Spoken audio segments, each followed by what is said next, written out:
Magandang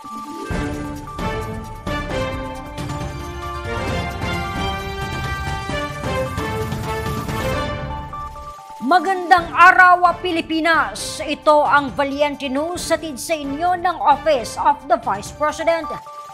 Pumalo sa mahigit 400 individual ang nakabenepisyo sa programang Magnegosyo Taday ng OVP noong nakaraang taon. Kabilang narito ang ilang kababaihan sa Negros Occidental. May mensahe naman sila para kay Vice President Inday Sara Duterte. Si Brian Latasa sa report. Naging matagumpay ang Magnegosyo Taday program na isa sa mga flagship program ni Vice President Inday Sara Duterte.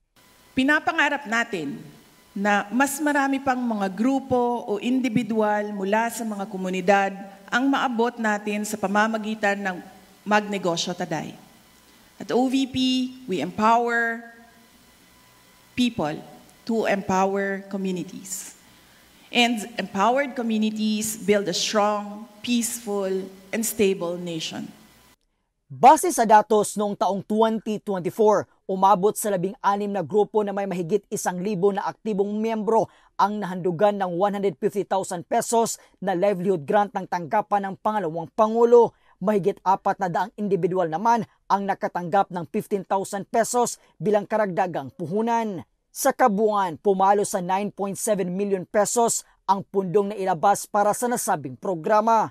At kabilang sa mga natulungan ng nasabing programa ay sina Gracel at Nanay Cecil mula sa Negros Occidental.